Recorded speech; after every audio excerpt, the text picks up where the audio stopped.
Hello friends, तो एक बार फिर से आप लोगों का हमारे सेकंड लेक्चर में स्वागत है। और आज हम लोग शुरू करने जा रहे हैं सॉल्यूशन का सेकंड पार्ट, वो है सॉल्युबिलिटी। ठीक है, फर्स्ट लेक्चर में हम लोग पढ़े थे मोल फ्रैक्शन, मोलैलिटी, पीपीएम कैसे निकालते हैं वो। ठीक है, तो चलिए हम लोग शुरुआत करते हैं। तो सबसे पहले हमारा सॉल्युबिलिटी होता है। तो सॉल्युबिलिटी होता क्या है ये देख लेते हैं।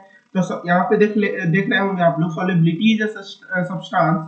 Solubility of a substance is the maximum amount that can be dissolved in a specific amount of solvent. जैसे हम लोग ले लेते हैं solubility, एक क्या है, फेनोमेना है। ठीक है, कि अगर मान लीजिए पानी और हम लोग क्या लिए, चीनी लिए। पानी में हम लोग चीनी मिलाते जाएंगे मिलाते जाएंगे मिलाते जाएंगे, एक समय ऐसा आएगा कि उसमें अब हमारा कुछ मिक्सअप नहीं हो रहा है। ठीक है, तो ये हमारा क्या होता है, सॉल्युबिलिटी कहलाता है। सॉल्युबिलिटी हमारा डिफरेंट डिफरेंट फैक्टर पे डिपेंड करता है। ठीक है, किस किस फैक्टर पे डिपेंड करेगा, अगर टेम्परेचर बढ़ाएंगे तो सॉल्युबिलिटी इंक्रीज करेगा। सॉल्यूट और सॉल्वेंट के नेचर पे डिपेंड करेगा। प्रेशर पे डिपेंड करेगा कि प्रेशर इंक्रीज करेंगे तो सॉल्युबिलिटी इंक्रीज करेगा। तो इस तरीके से हम लोग सॉल्युबिलिटी को डिफाइन करते हैं। ठीक है, तो यहाँ पे पढ़ लीजिए, solubility of a substance is the maximum amount that can be dissolve in a specific solvent. एक मैक्सिमम अमाउंट ऑफ सब्सटेंस जो सॉल्वेंट में डिसॉल्व। अब फैक्टर क्या क्या है वो देख लेते हैं। Factor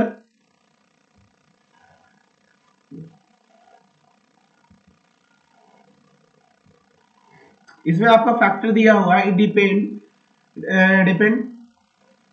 depend upon the following nature of solute and solvent. Temperature पे डिपेंड करेगा और प्रेशर पे डिपेंड करेगा। अब टेम्परेचर और प्रेशर पे कैसे डिपेंड करेगा वो आगे देखेंगे। तो अभी हमारा क्या है, सबसे पहले solubility of solid in liquid. अब क्या करेंगे, दो चीज हम लोग को पढ़ना, पहले gas in liquid, solubility of gas in liquid पढ़ेंगे, और फिर solubility of solid in liquid. ये दो पढ़ना है हमको। ज्यादा इंपॉर्टेंट हमारा क्या है, गैस इन लिक्विड। ठीक है,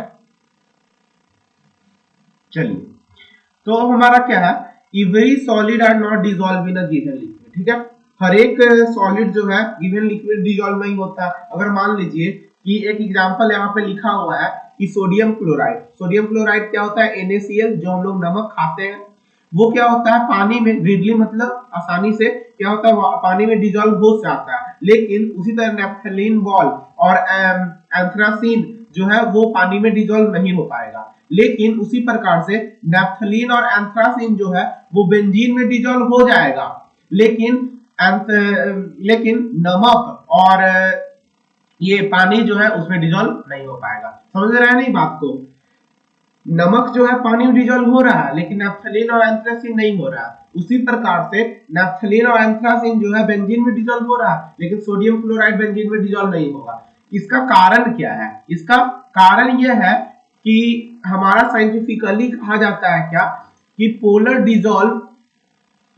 solute dissolve polar solvent and non-polar solute dissolve in non-polar solvent।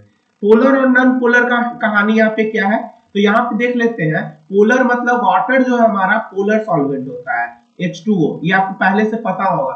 Polar solvent इसलिए क्योंकि ये पोलराइज होके हमारा क्या बन सकता है, H+ और OH- आय बनता है।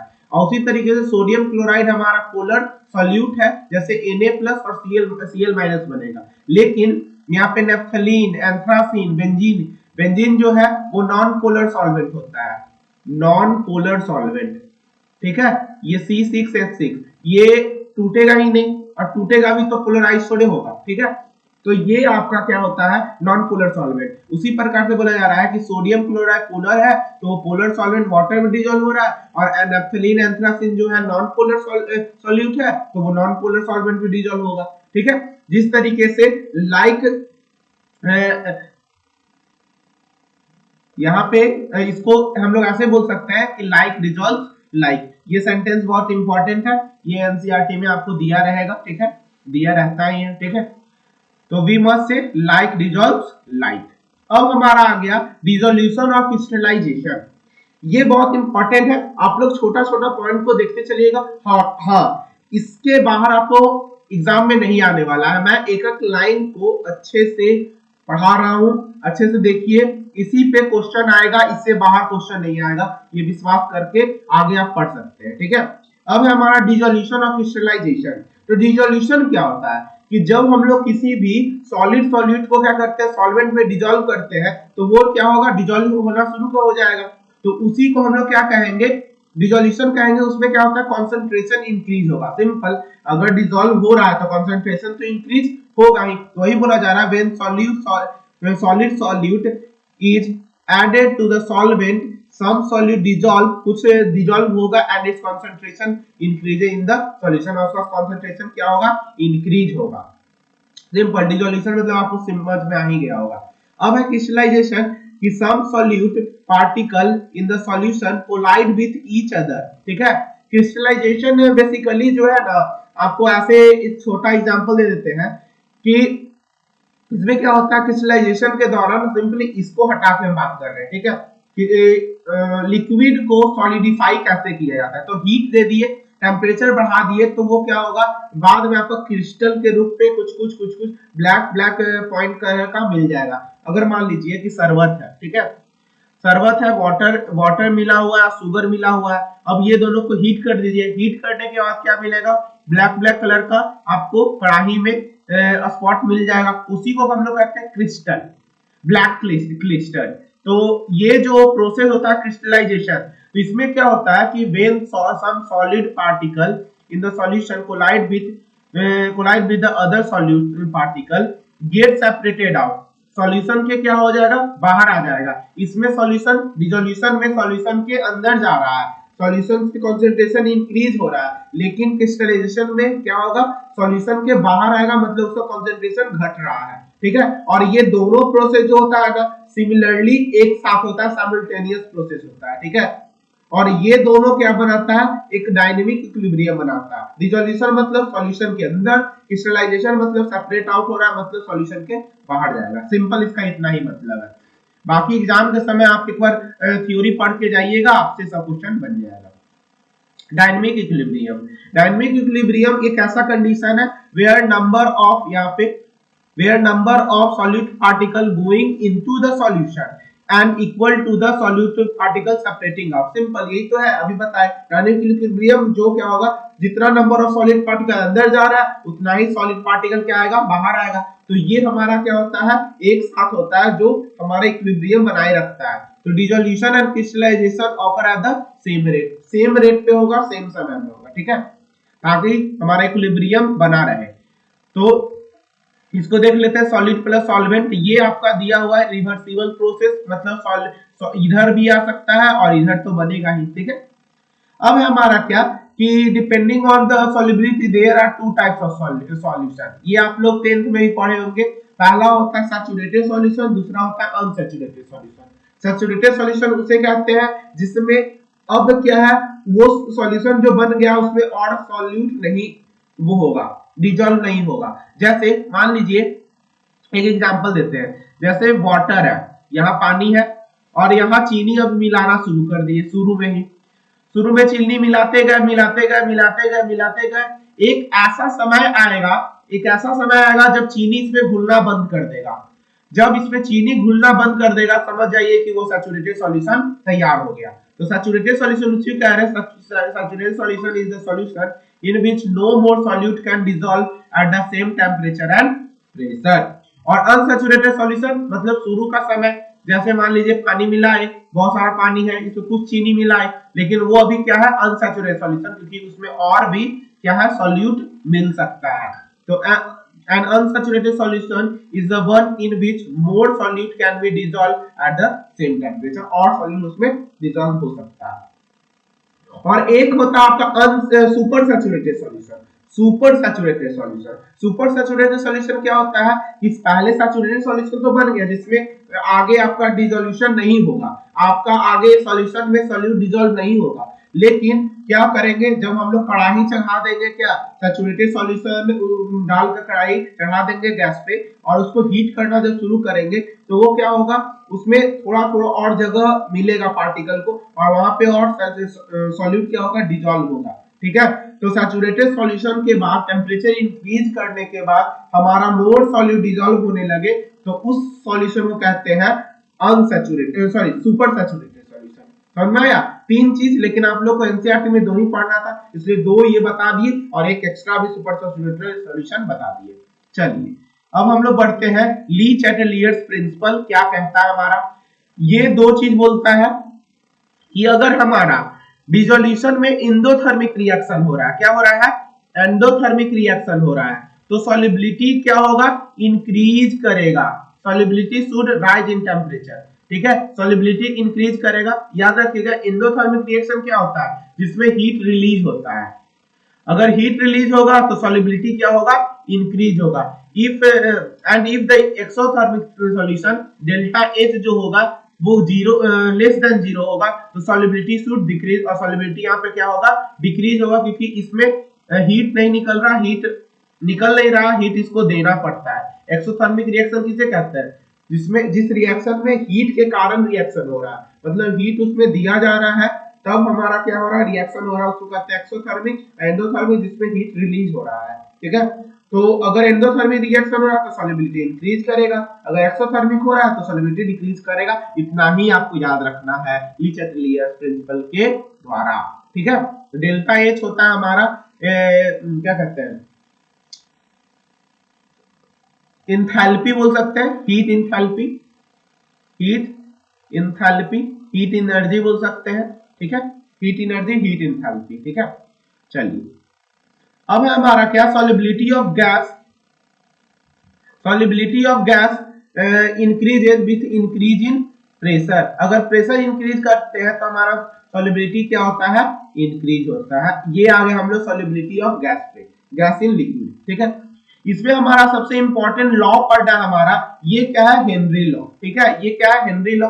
हेनरी लॉ क्या कहता है कि it state at the constant temperature, अगर टेम्परेचर हमारा कांस्टेंट है तो solubility of the gas in a liquid is directly proportional to the partial pressure of the gas। वो क्या किस पे डिपेंड करेगा, पार्शियल प्रेशर पे क्या करेगा, डिपेंड करेगा, ठीक है। पार्शियल प्रेशर याद रखिएगा, तो partial pressure is directly proportional to solubility, तो पार्शियल प्रेशर इक्वल टू एक प्रोपोर्शनैलिटी कांस्टेंट लाते हैं KH। KH हमारा क्या होता है, हेनरी लॉ कांस्टेंट। तो हेनरी लॉ क्या कहा, it state that at constant temperature the solubility of the gas is directly proportional to the partial pressure of the gas at equilibrium, ठीक है।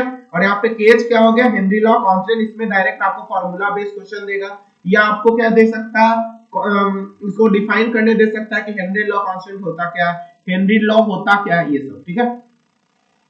और एक तरीके से और इसको डिफाइन किया जा सकता है, एनसीईआरटी में किया हुआ है कि the partial pressure of the gas in the vapor pressure is directly proportional to the mole fraction of the gas in solution। तो पार्शियल दूसरा हमारा क्या है, इसको अच्छे से देख लीजिए, फिर बोलिए कि सर लिखने ही नहीं देते हैं। इन अदर वर्ड दूसरा डेफिनेशन इसका क्या है कि the partial pressure of the gas in the vapour phase is directly proportional to the mole fraction. पहले क्या था, सॉल्युबिलिटी के डायरेक्टली प्रोपोर्शनल था, अब क्या है, मोल फ्रैक्शन के डायरेक्टली। तो ये ज्यादा इंपॉर्टेंट है, ये ज्यादा यूज होता है, ठीक है। तो ये ज्यादा इंपॉर्टेंट है, मोर इंपॉर्टेंट, ये मोर इंपॉर्टेंट है, ये वीवीआई कर दीजिए, वीवीआई, ठीक है। चलिए अब हमारा क्या, पार्शियल प्रेशर को हम लोग क्या करते हैं, अगर हम लोग देखें ग्राफ बनाए तो पार्शियल प्रेशर और मोल फ्रैक्शन का, तो ये एक स्ट्रेट लाइन देता है, और स्ट्रेट लाइन क्या शो करता है, KH को शो करता है। KH हमारा क्या है, Henry law constant, Henry law constant, ठीक है। अब है higher the value of KH, KH का वैल्यू जितना बढ़ेगा at the given pressure lower is the solubility, मतलब KH अगर बढ़ेगा तो हमारा सॉल्युबिलिटी क्या होगा, घटेगा, ठीक है। तो इतना याद रखिएगा, higher is the KH given pressure the solubility of the gas is in the liquid decreases, ठीक है।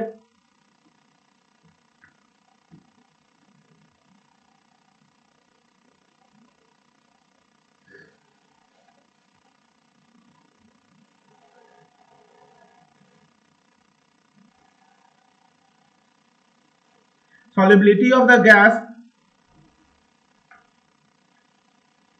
solubility of the gas increases with increase of pressure, ठीक है।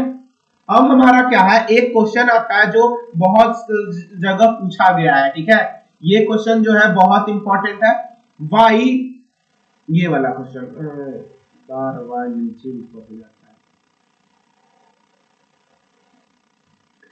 Why aquatic species are more comfortable in the cold water rather than in the warm water? मतलब aquatic species जो है वो ज्यादा comfortable cold water में क्यों होता है, वार्म वाटर में क्यों नहीं होता है? तो इसका एक बहुत अच्छे से हम लिख के बताएं आपको, ये आप लोग देख लीजिए। ये देखिए इसमें बोला गया है,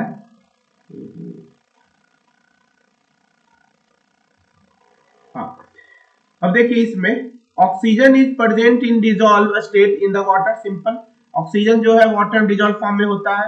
as per Henry law when temperature rises the solubility of the gas decreases in the solvent. अभी बताएं कि टेम्परेचर राइज करेगा तो सॉलिबिलिटी डिक्रीज होता है।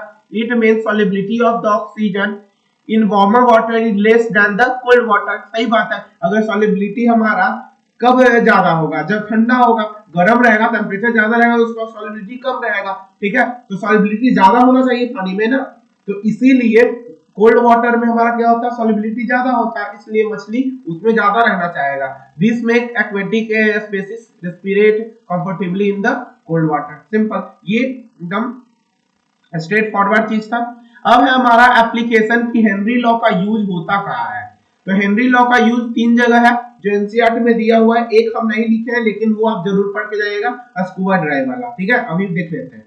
तो इसमें है to increase the solubility of CO. जैसे आप लोग कोल्ड ड्रिंक पीते हैं तो कोल्ड ड्रिंक में क्या होता है, कार्बन डाइऑक्साइड वो होता है, डिसॉल्व होता है। ठीक है, तो उसको डिसॉल्व करने के लिए क्या यूज होता है, हेनरी लॉ को यूज किया जाता है हाई प्रेशर पे। आपको बताया गया है कि जितना अगर प्रेशर इंक्रीज करेंगे तो सॉलिबिलिटी भी क्या होगा, इंक्रीज होगा। तो higher the pressure higher the solubility. तो to increase the solubility of CO2 in the soft drink and soda water the water बोतल is sealed under the high pressure. Simple. अब एक क्या है, एक है क्या कि हाई एल्टीट्यूड पे हमारा क्या है, प्रेशर जो होता है वो कम होता है। प्रेशर ऑफ ऑक्सीजन क्या होता है, कम होता है। सिंपल, जैसे जैसे हम लोग एल्टीट्यूड पे जाएंगे तो प्रेशर क्या हुआ, घटते चला जाता है। This lead the low concentration of oxygen, और इसके कारण हमारा एयर में ऑक्सीजन का कॉन्सेंट्रेशन बहुत कम हो जाता है। और अगर हम लोग वो लो कॉन्सेंट्रेशन का एयर लेंगे तो हमारा क्या होगा, नाक से खून निकलने लगता है। ठीक है, ये सब कारण होता है। ठीक है, तो कहीं कहीं ब्लड जमने का भी कारण हो जाता है। तो हम लोग क्या करते हैं, हम लोग ऑक्सीजन सिलेंडर लेके जाते हैं। ठीक है, जो क्लाइंबर जो होते हैं वो ऑक्सीजन सिलेंडर लेके जाते हैं।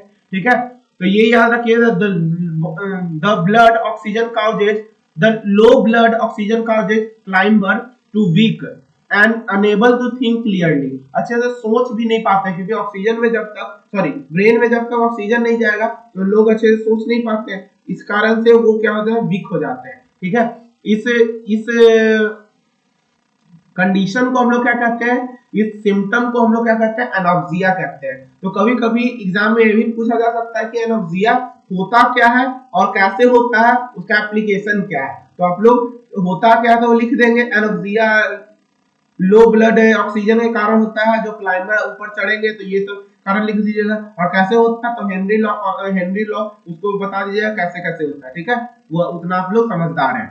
अब है हमारा थर्ड, थोड़ा सा एनसीईआरटी से आप लोग को बता दें क्या पढ़ना जरूरी है इसमें। ठीक है, तो आप लोग पुराना वाला मेरे पास बुक है तो उसमें आप देख ले सकते हैं। ठीक है, पहला आपका क्या, स्कूबा ड्राइव। स्कूबा ड्राइव क्या है इसमें देख लीजिएगा, सेकंड वाला वो है, scuba drive must cope with the high concentration of dissolve gas while breathing air at the high pressure under water.